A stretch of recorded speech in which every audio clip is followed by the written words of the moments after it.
the spirit of the Quad was supposed to be security. But sorry, I disagree with you there. But yeah, I was coming to that question. That's what we can talk about that.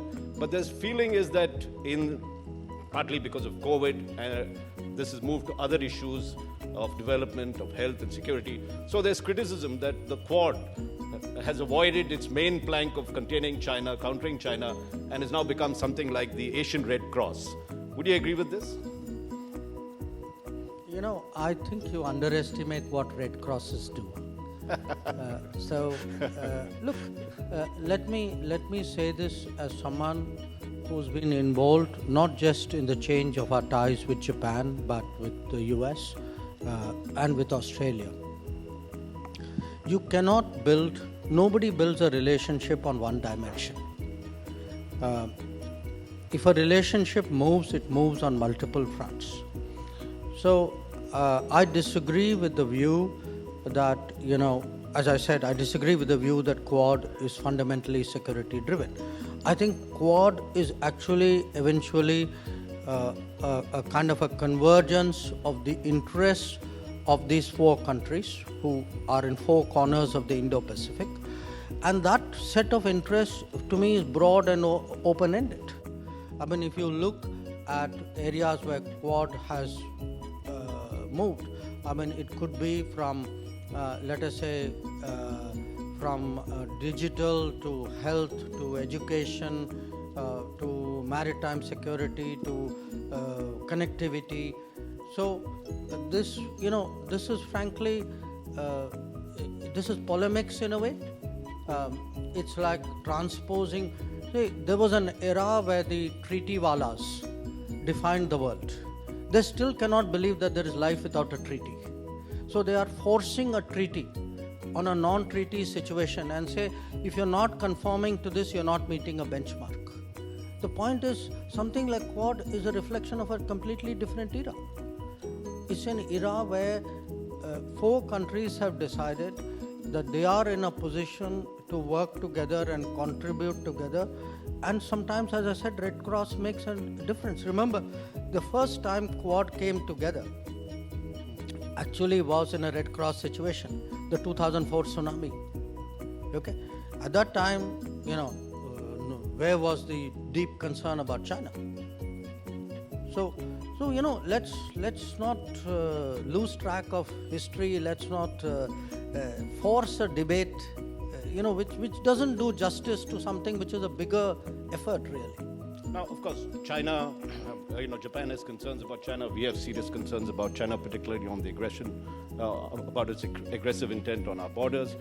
If you take a look at what your your Chinese counterpart said, Wang Yi recently, he called the Quad the five eyes of intelligence, similar this thing. And he saw it as a sinister move that US was stoking tensions between China and India relations. And, is that something that you subscribe to, the view that this is largely US intended to strengthen? Do I subscribe to a sinister view of what?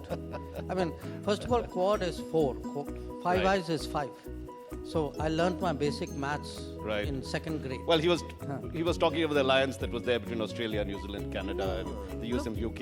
I mean, everybody is entitled to their views. Mm-hmm. We are very clear about ours. I think the Quad is the Quad. And I don't think the Quad should be confused for something which may exist, which may have a different history, different background, different players.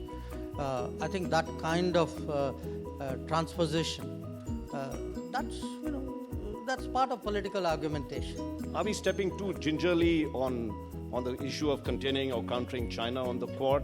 Therefore, the AUKUS comes. We don't want to be India doesn't want to be part of that security alliance on that front. Raj, don't be so defensive about the Quad. I'm doing the Quad because it's in my interest to do the Quad. I see merits in the Quad. I have benefits out of the Quad. I don't have to go and apologetically explain Quad to countries who may have a different view. If they have a different view, that's their problem.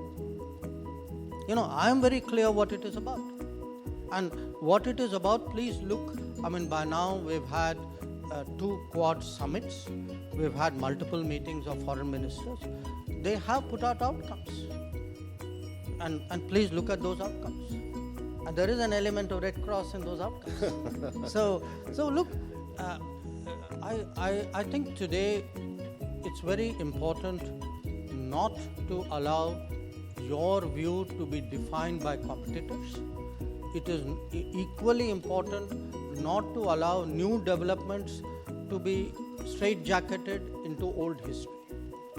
I think these are two challenges which the Quad faces. I think we should be confident about it. I see no reason to be apologetic about it. To my mind, it's a new kind of diplomacy.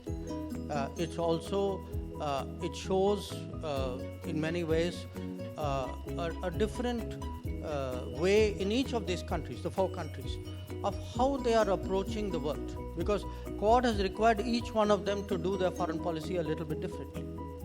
So these are well, not straws in the wind, they're stronger than straws in the wind, but these are actually changing trends in international relations. So I would strongly contest any effort to demonize it or to straitjacket it or to define it in terms which make you kind of defensive about it.